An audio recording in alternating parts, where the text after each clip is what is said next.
یا بھی ریفریش کریں، موبائل بند کر دیں. میرا بند ہو جائے گا میسج ہو جائے.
بسم اللہ الرحمن الرحیم. انشاءاللہ 2:30 پہ ہمارا آج کا کورس شروع ہو جائے گا. اگر احباب کو میری آواز صحیح آ رہی ہے تو میسج میں رپلائی کر سکتے ہیں.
بسم اللہ الرحمن الرحیم. الحمد للہ وکفا وسلام علی عبادہ الذین اصطفى. اما بعد فاعوذ باللہ من الشیطان الرجیم. بسم اللہ الرحمن الرحیم. قال اللہ تعالی فی القرآن المجید والفرقان الحمید: ما كان محمد ابا احد من رجالکم ولکن رسول اللہ وخاتم النبیین وکان اللہ بکل شیء علیما. وقال تعالی فی مقام آخر: فمن زحزح عن النار وادخل الجنہ فقد فاز. وقال النبی صلی اللہ علیہ وسلم: انا آخر الانبیاء وانتم آخر الامم، او کما قال علیہ الصلاۃ والسلام. صدق اللہ العظیم وصدق رسولہ النبی الامی الکریم. اللہم صلی علی محمد وعلی آل محمد کما صلیت علی ابراہیم وعلی آل ابراہیم انک حمید مجید. اللہم بارک علی محمد وعلی آل محمد کما بارکت علی ابراہیم وعلی آل ابراہیم انک حمید مجید. الحمدللہ ہم سب مسلمان ہیں اور ہمارا یہ بنیادی عقیدہ ہے کہ ہماری دنیا کی زندگی انتہائی مختصر اور عارضی زندگی ہے. ہماری اصل زندگی ہمیشہ ہمیشہ کی نہ ختم ہونے والی، وہ مرنے کے بعد شروع ہوگی. میں اور آپ جو دنیا میں آئے ہیں، ہمارے آنے کا ایک بڑا مقصد یہ بھی ہے کہ ہم اپنی آخرت والی زندگی جو ہمیشہ ہمیشہ کی زندگی ہے اس کو کامیاب بنا لیں. قرآن پاک میں اللہ تعالیٰ فرماتے ہیں: کل نفس ذائقۃ الموت. ہر انسان نے، ہر جی نے، ہر نفس نے موت کا ذائقہ چکھنا ہے. اور آگے اللہ فرماتے ہیں: وَإِنَّمَا توفون اجورکم یوم القیامہ. اللہ تعالیٰ قیامت والے دن ہر شخص کو اس کے کیے کا بدلہ عطا فرمائے گا. تو میں نے اور آپ نے اپنی جو اصل زندگی ہے آخرت کی، اس کو کامیاب بنانا ہے. دنیا کی زندگی عارضی ہے، یہاں کی کامیابی بھی عارضی، ناکامی بھی عارضی. آخرت کی زندگی ہمیشہ ہمیشہ کی ہے، تو وہاں کی کامیابی بھی ہمیشہ ہمیشہ کی، وہاں کی خدا نخواستہ ناکامی بھی ہمیشہ ہمیشہ کے لیے ہوگی. اس لیے ہمیں کوشش بھی کرنی ہے اور دعا بھی کرنی ہے اللہ تعالی ہم سب کی اصل زندگی جو آخرت کی ہے اس کو کامیاب فرما دے. آخرت کی زندگی میں کون شخص کامیاب شمار ہوگا؟ اللہ تعالی نے اسی آیت میں قرآن پاک میں ارشاد فرما دیا ہے. اللہ فرماتے ہیں: فمن زحزح عن النار وادخل الجنہ فقد فاز. بس یہ شخص کامیاب ہے، جو شخص مرنے کے بعد اپنے آپ کو جہنم کی آگ سے بچا لے اور جنت میں داخل ہو جائے. اللہ فرماتے ہیں اب یہ شخص ہمیشہ ہمیشہ کے لیے کامیاب ہو گیا ہے. تو اس لیے ہم سب نے کوشش کرنی ہے کہ ہم اس کامیابی کو حاصل کر لیں جس کو اللہ تعالیٰ بھی فرما رہے ہیں کہ یہ بندہ کامیاب ہے، یہ بندہ کامیاب ہے. اس کامیابی کو حاصل کرنے کے لیے ہمیں کیا کرنا ہوگا؟ تو یاد رکھیے گا، علماء فرماتے ہیں کہ اس کامیابی کو حاصل کرنے کے لیے ہمیں دو چیزیں درکار ہیں: ان الذین آمنوا وعملوا الصالحات. یہ دو چیزیں، عقیدہ اور نیک اعمال. ہمارا عقیدہ درست ہو، ہمارا عقیدہ ٹھیک ہو، اور نمبر دو ہمارے پاس نیک اعمال کا ذخیرہ ہو. اب جس کے پاس یہ دو چیزیں ہیں، کانت لہم جنات الفردوس نزلا، وہ آخرت کی زندگی میں ہمیشہ ہمیشہ کے لیے کامیاب ہو جائے گا. اس کا عقیدہ ٹھیک ہو اور اس کے پاس نیک اعمال کا ذخیرہ ہو. اب ہمیں سمجھنا چاہیے یہ عقیدہ اور نیک اعمال یہ کیا ہیں، اور اسلام نے اس حوالے سے ہماری کیا رہنمائی فرمائی ہے. سب سے پہلی بات یہ سمجھیے گا، عقیدہ یہ پہلے ہوتا ہے، عمل کا دار و مدار عقیدے پر ہوتا ہے. اسی لیے اسلام نے عقیدے کی اہمیت پر بہت زور دیا ہے، عقیدے کی اہمیت پر بہت زور دیا ہے. اس حوالے سے چند بنیادی باتیں جو سمجھنا ضروری ہیں. پہلی بات تو یہ ہے کہ عقیدہ تقریباً دنیا کے ہر انسان کا ہوتا ہے. ہر انسان کا، میں مسلمان نہیں کہہ رہا، ہر انسان کا، تقریباً ہر انسان کا عقیدہ ہوتا ہے. کوئی شخص آپ کو ایسا نہیں ملے گا کہ جو عقیدے سے خالی ہو. ہر انسان کا عقیدہ ہوتا ہے. وہ الگ بحث ہے کہ عقیدہ ٹھیک کون سا غلط کون سا، لیکن عقیدہ ہوتا ہے. دیکھیں، ایک شخص کہتا ہے میں اللہ کو نہیں مانتا، یہ اس کا عقیدہ ہے. ہم ساتھ ایک قید لگا دیتے ہیں، غلط عقیدہ ہے. ایک شخص قیامت کو نہیں مانتا، جنت کو نہیں مانتا، جہنم کو نہیں مانتا، تو یہ اس کا عقیدہ ہے. بس ہم یہ کہہ دیتے ہیں کہ بھائی غلط عقیدہ ہے، لیکن عقیدہ اس کا بھی ہے. ہاں کوئی شخص اگر یہ کہتا ہے جی کہ میں کسی عقیدے کو نہیں مانتا، تو ہمارے علماء فرماتے ہیں یہ بھی اس کا عقیدہ ہے، یہ بھی ایک قسم کا عقیدہ ہے.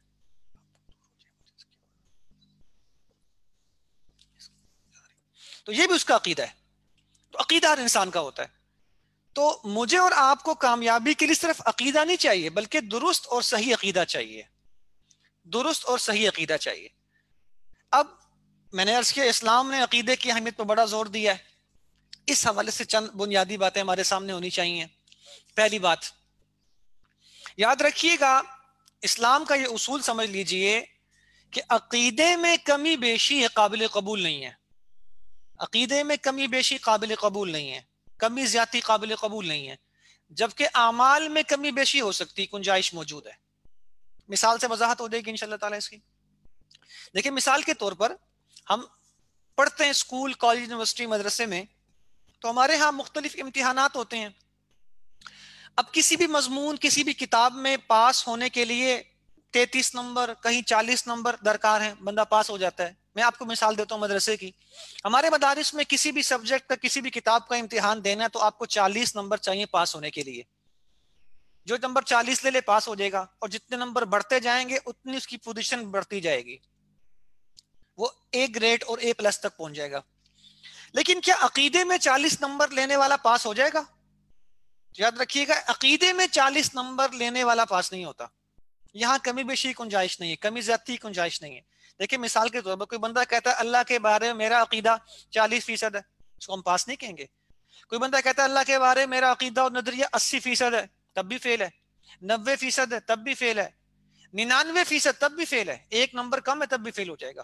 عقیدے میں کمی بیشی کی گنجائش نہیں ہے، قابل قبول نہیں ہے. 100/100. جب تک عقیدہ 100/100 نہیں ہوگا ہم اس کو پاس شمار نہیں کریں گے، ہم اس کے عقیدے کو درست نہیں کہیں گے. جبکہ اعمال میں نے عرض کیا یہ شرط نہیں ہے، ترغیب ہے، تاکید ہے کہ ہمارے اعمال بھی اللہ کرے 100% ہو جائیں، 100/100 ہو جائیں. لیکن 100/100 شرط یہ ضروری نہیں ہے. دیکھیں مثال کے طور پر ہم نماز پڑھتے ہیں تو کیا ہماری نمازیں 100/100 ہیں؟ ہم قرآن پاک کی تلاوت کرتے ہیں تو کیا ہماری تلاوت 100/100 ہے؟ نہیں. تو کم زیادہ ہوتا رہتا ہے، گنجائش موجود ہے. لیکن یہ گنجائش عقیدے میں نہیں ہے، وہاں نمبر کم نہیں ہو سکتے. جس کے نمبر کم ہو گئے فیل ہو جائے گا. تو اس لیے ہم نے کوشش کرنی ہے کہ ہمارے نمبر پورے رہے. عقیدے میں نمبر کم کیسے ہوتے ہیں؟ شکوک و شبہات سے. جہاں شک آ گیا ایمان کمزور ہو جائے گا، یقین میں کمی آ جائے گی. اور دشمن اس پر کیا اس وقت کیا محنت کر رہا ہے کہ مسلمان کے عقائد میں شکوک و شبہات ڈال دے، شک پیدا کر دے. جہاں شک آئے گا نمبر کم ہو جائیں گے تو بندہ فیل ہو جائے گا. تو اس لیے ہم نے اپنے عقائد کی حفاظت کرنی ہے. ہم نے اس میں شک نہیں آنے دینا انشاءاللہ، کسی شبہ کو قریب نہیں آنے دینا. جہاں شک اور شبہ قریب آئے گا نمبر کم ہو جائیں گے. تو میرے بھائیوں یہ سب سے بڑا چیلنج ہے میرے اور آپ کے لیے، مکلف ہونے سے لے کر بلوغت سے لے کر وفات تک، کہ ہم اپنے عقیدے کے اپنے 100/100 نمبروں کی حفاظت کریں، ہمارے کہیں نمبر کم نہ ہو جائیں. کوئی شخص آ کے شک نہ پیدا کر دے، آ کر ہمارے عقیدے کو کمزور نہ کر دے. آ کر عقیدہ گیا تو کچھ بھی ہاتھ نہیں آئے گا. دوسری بات سمجھیے گا، اس سے آپ کو اندازہ ہوگا اسلام نے عقیدے کی اہمیت پہ کتنا زور دیا ہے. کسی بھی نیک عمل کی قبولیت کے لیے یہ شرط ہے کہ پہلے آپ کا عقیدہ ٹھیک ہو. اگر آپ کا عقیدہ ٹھیک ہے تو آپ کے نیک اعمال اللہ کی بارگاہ میں قبول ہیں. اور خدا نہ خواستہ اگر عقیدہ ٹھیک نہ ہو، انسان جتنے مرضی اچھے کام کر لے، کوئی نیک عمل اللہ کی بارگاہ میں قبول نہیں ہے. اس کی بڑی سادہ سی مثال ہے، آسان سی مثال ہے. دیکھیں ہم نماز پڑھتے ہیں، ابھی الحمدللہ ہم نے نماز ظہر با جماعت ادا کی ہے. ہمارا اس پہ ایمان ہے، اللہ کے نبی کا فرمان بھی موجود ہے کہ جو شخص نماز با جماعت ادا کرتا ہے اس کو ایک نماز پڑھنے پر تقریباً 27 نمازوں کا ثواب ملتا ہے. ایک عمل ہے نماز پڑھنا، اور 27 نمازوں کا ثواب مل رہا با جماعت نماز پڑھنے پر. لیکن صرف مثال کے طور پر کہہ رہا ہوں کہ آج ظہر کی نماز میں جب ہم مسجد میں گئے تو ایک ایسا شخص ہمارے محلے کا مسجد میں آگے جس کو ہم جانتے ہیں، اس کا عقیدہ ٹھیک نہیں، مثلا کوئی ہندو ہے، کوئی سکھ ہے، مسجد میں آ گیا. آپ نے پوچھا بھائی خیریت سے آئے؟ اس نے کہا نماز پڑھنے آیا ہوں، میں نماز پڑھنے آیا ہوں. اور آ کر آپ کے ساتھ نماز میں پہلی صف میں امام کے پیچھے شریک ہو گیا. آپ نماز پڑھ کے فارغ ہوئے تو آپ کو نماز با جماعت پڑھنے پر 27 نمازوں کا ثواب ملے گا. لیکن یہ صاحب جو آپ کے ساتھ نماز میں شریک ہوئے ہیں، ان کو کتنی نمازوں کا ثواب ملے گا؟ تو یاد رکھیے گا، ہم کہتے ہیں ان کو کچھ بھی ثواب نہیں ملے گا، کوئی ثواب نہیں ملے گا. وجہ سارے عمل جو میں نے کیے اس نے بھی کیے ہیں، میں وقت نکال کے آیا ہوں، یہ بھی وقت نکال کے آ رہا ہے، میں نے وضو کیا منہ ہاتھ دھو، یہ بھی دھو رہا ہے، میں صف میں کھڑا ہوں، یہ بھی کھڑا ہو گیا ہے، میں نے امام کی قضا کی، اس نے بھی کر دی ہے، تو مجھے ثواب ملتا ہے، اس کو کیوں نہیں ملتا؟ اس لیے کہ اصول آپ نے سمجھ لیا کہ کسی بھی نیک عمل کی قبولیت کے لیے عقیدے کا ٹھیک ہونا شرط ہے، اس بیچارے کا عقیدہ ٹھیک نہیں ہے، اس لیے اس کا عمل قابل قبول نہیں ہے۔ تو اس لیے یاد رکھیے کوئی بھی ہم عمل کرتے ہیں، ہمارے اعمال کی قبولیت کا دار و مدار ہمارے عقیدے کی درستگی پر ہے۔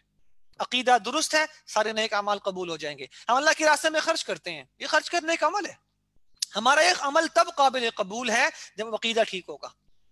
آپ دیکھتے ہیں کتنی این جی اوز ایسی ہیں جو خاص طور پہ اس موقع کے انتظار میں رہتی ہے، کوئی مصیبت کوئی آفت آئے۔ آج کل آپ کے سامنے وبائی امراض پھیلے ہوئے ہیں، حالات آپ کے سامنے، تو بہت سی ایسی این جی اوز منظر عام پہ آ گئی ہیں جو غیر مسلموں کے ان کے عقیدے ٹھیک نہیں ہیں، ان کے عقیدے ٹھیک نہیں ہیں، اور آ کر وہ بھی رفائی کام کر رہے ہیں۔ تو رفائی کام ایک عمل ہے نا، مسلمان کی مدد کر رہے ہیں آپ، انسانیت کی مدد کر رہے ہیں۔ یاد رکھیے گا یہ نیک عمل قبول کب ہوگا؟ جب عقیدہ ٹھیک ہوگا۔ اگر عقیدہ ٹھیک نہیں ہے، جتنا مرضی آپ خرچ کر لیں، یہ عمل نیک عمل ہے، اللہ کی بارگاہ میں قبول نہیں ہے، اللہ کے ہاں اس کی حیثیت مچھر کے پر کے برابر بھی نہیں ہوگی۔ تو اس لیے ہم لوگوں کے اعمال کو دیکھ کے متاثر ہونے کی بجائے عقائد کا جائزہ لیا کریں۔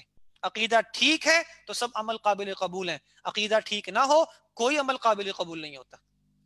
عقیدے میں کمی زیادتی نہیں ہو سکتی، یہاں کمی نہیں رہنی چاہیے، عقیدہ مضبوط کر لیجئے، عقیدہ ٹھیک کر لیجئے۔ بعض اوقات انسان اعمال میں کمزور رہ جاتا ہے، انسان ہے مسلمان کمزور رہ جاتا ہے، کوئی بات نہیں، لیکن ہم اس کمزور مسلمان کو مسلمان مانتے ہیں، ہم اس کو کافر نہیں کہتے۔ کتنے لوگ ہیں نماز نہیں پڑھتے، لیکن ہم بے نمازی کو کافر نہیں کہتے، بے نمازی کہتے ہیں، بے عمل کہتے ہیں۔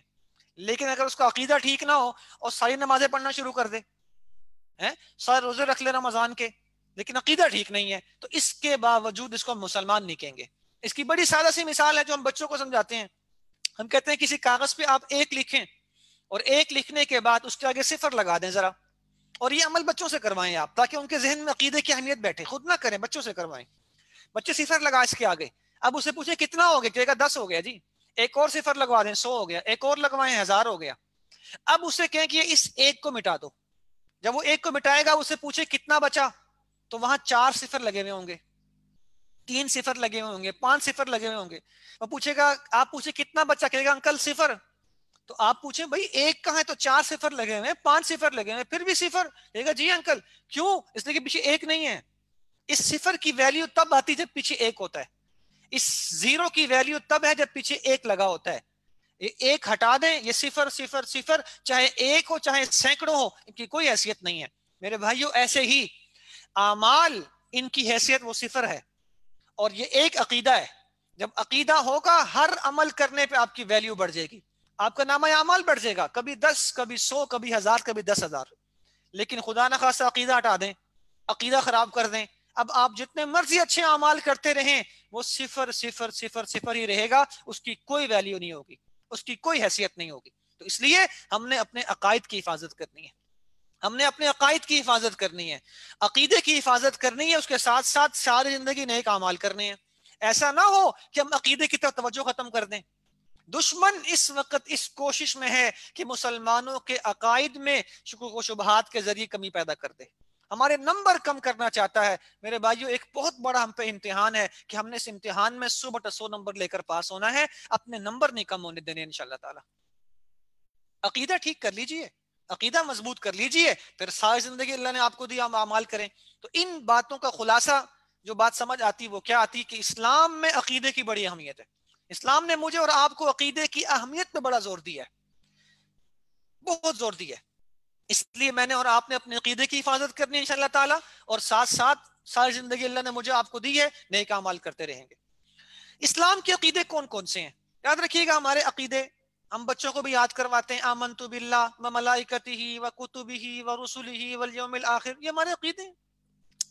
علماء نے اس کا خلاصہ نکالا اور فرمایا کہ بنیادی عقائد 3 ہیں: توحید، رسالت اور قیامت۔ یہ ہمارے بالکل بنیادی عقیدے ہیں۔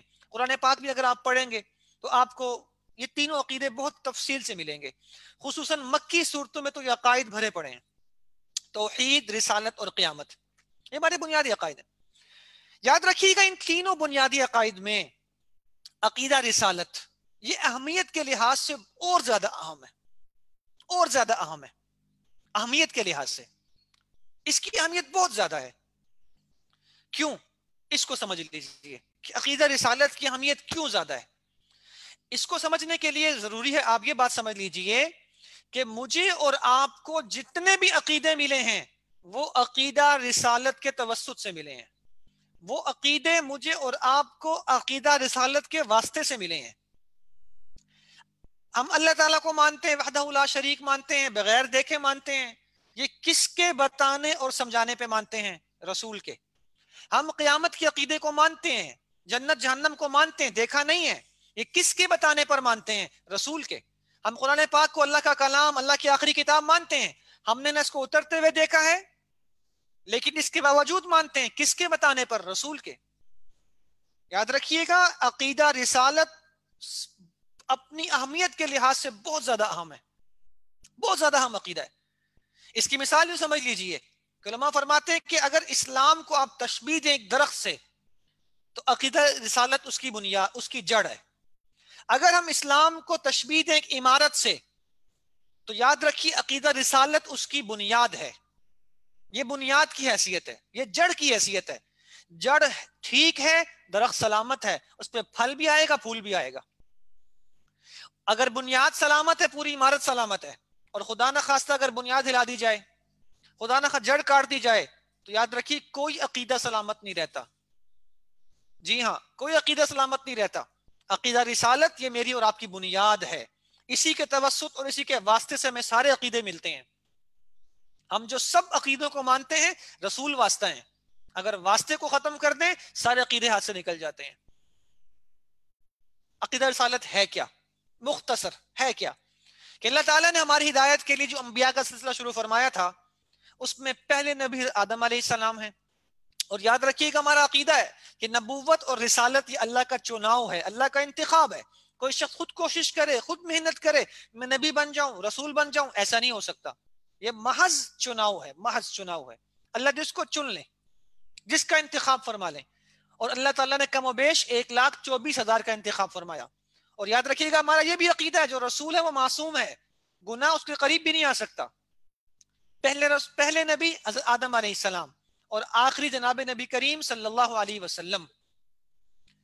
اور یاد رکھیے گا آپ صلی اللہ علیہ وسلم اللہ کے آخری نبی ہیں، اللہ کے آخری رسول ہیں۔ آپ سے پہلے جو 1.25 نبی آئے وہ نبی تھے، آپ نبی بھی ہیں، خاتم النبیین بھی ہیں۔ آپ سے پہلے جو تشریف لائے وہ رسول تھے، آپ رسول بھی ہیں اور خاتم المرسلین بھی ہیں۔ یاد رکھیے گا یہ آپ کا خاتم النبیین ہونا، خاتم المرسلین ہونا، یہ آپ کا ایک امتیازی وصف ہے، امتیازی شان ہے، اور آپ کی ایک امتیازی خوبی ہے جو اللہ نے کسی اور کو عطا نہیں فرمائی۔ اس کو بھی سمجھ لی، مثال سمجھ لیجیے، بڑی آسان سی مثال ہے کہ اگر کوئی شخص یہ کہتا ہے کہ نبی پاک تشریف لائے، نبی پاک تشریف لائے، اور وہ آپ سے پوچھے اس سے مراد کون ہے، تو آپ کہیں گے جناب نبی کریم صلی اللہ علیہ وسلم ہے۔ وہ کہے گا نہیں جی میری مراد تو تھی حضرت موسیٰ علیہ السلام، وہ بھی تو نبی پاک ہیں۔ نہیں جی میری مراد تو تھی حضرت ابراہیم علیہ السلام، وہ بھی تو نبی پاک ہیں۔ اچھا دوسرا سوال، کوئی بندہ اگر آپ سے یہ کہے رسول کریم تشریف لائے، رسول پاک تشریف لائے، اللہ کے رسول تشریف لائے، اور پوچھے سے مراد کون ہے، تو آپ کہیں گے جناب نبی کریم صلی اللہ علیہ وسلم۔ وہ کہے گا جی نہیں میری مراد تو اس سے کون تھی، حضرت عیسیٰ علیہ السلام، وہ بھی تو رسول پاک ہیں۔ میری مراد تو کون تھی، حضرت داؤد علیہ السلام، وہ بھی تو رسول پاک ہیں۔ اب ایک سوال اور، اگر کوئی شخص آپ سے یہ کہے خاتم النبیین تشریف لائے، خاتم المرسلین تشریف لائے، تو کیا اب اس میں مراد آپ علیہ السلام کے علاوہ 1.25 انبیاء میں کوئی ہو سکتا ہے؟ ہرگز نہیں۔ یہ ایسی خوبی ہے، ایسا تاج ہے، ایسا وصف ہے جو اللہ نے صرف آپ کو عطا فرمایا، جو آپ کے علاوہ کسی کو عطا نہیں ہوا، کسی کو عطا نہیں ہوا۔ اور اسی سے مجھے اور آپ کو عقیدہ ملتا ہے، عقیدہ ختم نبوت، عقیدہ ختم نبوت۔ دوستو یاد رکھیے گا یہ عقیدہ ہماری بنیاد ہے، یہ ہماری جڑ ہے۔ اگر بنیاد سلامت ہے تو سب کچھ سلامت ہے، اگر ہماری جڑ محفوظ ہے تو پورا دین محفوظ ہے، اور خدا نہ خواستہ اگر جڑ کاٹ دی جائے، بنیاد ہلا دی جائے تو کچھ بھی پلے نہیں رہتا۔ اسی لیے دوستو یاد رکھیے گا ایک ہمارے ہاں محاورہ بولا جاتا ہے، کہتے ہیں مارنا ہے تو جڑ پہ مارو، مارنا ہے تو جڑ پہ مارو، شاخیں خود بخود ٹوٹ جائیں گی، مارنا ہے تو جڑ پہ مارو، شاخیں خود بخود ٹوٹ جائیں گی۔ اس لیے دشمن جب حملہ کرتا ہے ہماری جڑ کاٹنے کی کوشش کرتا ہے، ہماری بنیاد کاٹنے کی کوشش کرتا ہے، وہ عقیدہ ختم نبوت پہ حملہ آور ہوتا ہے تاکہ مسلمان کی جڑ کٹ جائے، بنیاد کٹ جائے۔ وہ سمجھتا ہے کہ میں نے درخت کو کاٹنا ہے تو میں اس کی ایک شاخ کاٹوں، دوسری کاٹوں، تیسری کاٹوں، جو اتنا لمبا ایک پروسیجر میں نے طے کرنا ہے، کیوں نہ اس کی جڑ کاٹ دوں۔ اس لیے دشمن عموماً جب بھی حملہ کرتا ہے ہماری جڑ کاٹنے کی کوشش کرتا ہے، ہماری بنیاد کو کاٹنے کی کوشش کرتا ہے۔ تو دوستوں، میں نے اور آپ نے اپنی بنیاد کی حفاظت کرنی ہے، اپنی جڑ کی حفاظت کرنی ہے، اور وہ کیا ہے؟ عقیدہ ختم نبوت۔ اب عقیدہ ختم نبوت ہے کیا؟ اس کی آسان الفاظ میں تعریف کیا ہونی چاہیے؟ تو ہمارے معاشرے میں ہر بچے کو یاد ہے، آپ کسی سے پوچھ لیں، ہر بچے کو یاد ہے۔ کیا تعریف کرے گا؟ آپ کو بھی یاد ہے، جناب نبی کریم صلی اللہ علیہ وسلم اللہ کے آخری نبی اور آخری رسول ہیں، اور آپ کے بعد اب قیامت تک کوئی نبی اور رسول نہیں آئے گا۔ یہ تعریف بالکل ٹھیک ہے، لیکن دوستو یاد رکھیے گا، میں اور آپ جس دور سے گزر رہے ہیں یہ فتنوں کا دور ہے، ہم فتنوں کے دور سے گزر رہے ہیں، ہر روز نت نئے فتنے ہیں، اور فتنے بھی کون سے؟ جو ہمارے عقیدے پہ حملہ آور ہوتے ہیں، ہمارے ایمان کو لوٹنے کی کوشش کرتے ہیں، ہمارے نمبر کم کرنے کی کوشش کرتے ہیں۔ اور فتنوں کے بارے میں ایک عمومی بات ذہن میں رکھیے گا، عمومی مزاج میں عرض کر رہا ہوں، فتنوں کا مزاج یہ ہوتا ہے کہ فتنے عموماً الفاظ سے کھیلتے ہیں، الفاظ کی ہیرا پھیری، کیونکہ حقیقت تو کچھ پاس نہیں ہے نا، ہے تو کچھ نہیں، خالی ہاتھ ہے، خالی دامن ہے، کچھ بھی پاس نہیں ہے، پلے کچھ نہیں ہے، الفاظ میں الجھا کر آپ کو پریشان کرنے کی کوشش کریں گے۔ تو اس وقت عقیدہ ختم نبوت کے منکرین ہمارے ہاں موجود ہیں، قادیانی اور بہت سے منکرین، یہ لوگ بھی الفاظ میں الجھا کر مسلمان کے ایمان کو لوٹنے کی کوشش کرتے ہیں، مسلمان کا ایمان لوٹنے کی کوشش کرتے ہیں۔ میں ایک واقعہ عرض کرتا ہوں، آپ کو بات سمجھ آ جائے گی۔ ہمارے ایک ساتھی نے واقعہ سنایا کہ ایک کسی ادارے میں کچھ طلبہ پڑھتے تھے، وہاں ایک لڑکا تھا قادیانی بھی، تو طلبہ جانتے تھے قادیانی ہے، تو کسی دن بیٹھے ہوئے تھے، آپس میں گپ شپ چل رہی تھی، تو لڑکوں نے کہا تو کافر ہے، تو اس قادیانی نے کہا جی نہیں میں تو مسلمان ہوں۔ انہوں نے کہا نہیں ہمارے علماء کہتے تو کافر ہے۔ تو اس نے کہا پوچھا بھائی میں کافر کیوں ہوں؟ تو انہوں نے کہا علماء کہتے ہیں کہ بھائی قادیانی ختم نبوت کا منکر ہے، حضور علیہ السلام کو اللہ کا آخری نبی نہیں مانتے۔ تو اس نے کہا نہیں میں تو مانتا ہوں۔ انہوں نے کہا تو نہیں مانتا، تو قادیانی قادری ختم نبوت کو نہیں مانتے۔ اس نے کہا اچھا یہ بتاؤ، اس قادیانی لڑکے نے سوال پوچھا مسلمان لڑکوں سے، اچھا یہ بتاؤ ختم نبوت کا مطلب کیا ہے؟ تو انہوں نے یہی سنا دیا کہ جناب نبی کریم صلی اللہ علیہ وسلم اللہ کے آخری نبی اور آخری رسول ہیں، اب آپ کے بعد قیامت تک کوئی نبی نہیں آئے گا، کوئی رسول نہیں آئے گا۔ تو اس نے ان مسلمانوں کو الفاظ میں الجھانے کی کوشش کی اور فوراً پوچھا اچھا یہ بتاؤ کیا حضرت عیسیٰ علیہ السلام تشریف لائیں گے؟ انہوں نے کہا ہاں بالکل آئیں گے، ہمارا عقیدہ ہے۔ تو اس نے کہا اچھا تم نے تو کہا تھا کہ حضور کے بعد کوئی نبی نہیں آئے گا، تو پھر عیسیٰ السلام کیسے آ گئے؟ تو انہوں نے کہا یہ اب کچھ پریشان سے ہو گئے، انہوں نے کہا جب وہ آئیں گے تو وہ اللہ کے نبی نہیں ہوں گے۔ تو اس نے پوچھا اچھا اللہ نبوت ان سے واپس لے لے گا؟ یہ پھر پریشان ہو گئے۔ یار میں خلاصہ آج کر رہا ہوں واقعے کا، اور دوسری بات سمجھ لیجئے گا، حضرت عیسیٰ علیہ السلام کے بارے میں اسلامی عقیدہ کیا ہے، وہ جب تشریف لائیں گے نبی ہوں گے نہیں ہوں گے، تفصیلات کیا ہیں، یہ ہمارا مستقل ٹاپک ہے انشاءاللہ تعالی اس کورس کا، جو آپ کے سامنے انشاءاللہ تعالی آ جائے گا، میں تفصیلات میں نہیں جا رہا اس لیے۔ اب یہ لڑکے پریشان ہوئے، انہوں نے رابطہ کیا ایک ساتھی سے جو اس کام کو جانتا تھا، اس سے رابطہ کیا بھی وہ یہ کہہ رہا ہے، تو انہوں نے کہا جی میری بات کروا دو۔ جب بات ہوئی تو اس لڑکے نے پھر یہی شکوہ کیا دیکھو جی مجھے آپ کافر کہتے ہیں حالانکہ میں ختم نبوت کو مانتا ہوں، اور پھر اس نے خود سوال کر دی کہ یہ بتاؤ ختم نبوت کا مطلب کیا ہے۔ تو اب انہوں نے جن سے بات ہو رہی تھی انہوں نے یہ مطلب بیان کیا جو آپ کے سامنے سکرین موجود ہے، سکرین پہ انہوں نے کہا حضرت محمد صلی اللہ علیہ وسلم اللہ کے آخری نبی ہیں، آپ صلی اللہ علیہ وسلم کے بعد کسی کو نبوت نہیں دی جائے گی۔ تو اس نے بغیر الفاظ پہ غور کیے سوال کر دیا کہ کیا حضرت عیسیٰ السلام تشریف نہیں لائیں گے؟ انہوں نے کہا بالکل لائیں گے، ہمارا عقیدہ کس نے کہا نہیں آئیں گے؟ اس نے کہا آپ خود تو کہہ رہے ہیں کوئی نبی نہیں آئے گا۔ اس نے کہا میں نے کب کہا کوئی نبی نہیں آئے گا، میں نے تو یہ کہا کہ آپ کے بعد کسی کو نبوت نہیں دی جائے گی، حضرت عیسیٰ علیہ السلام کو نبوت آپ سے پہلے مل چکی ہے۔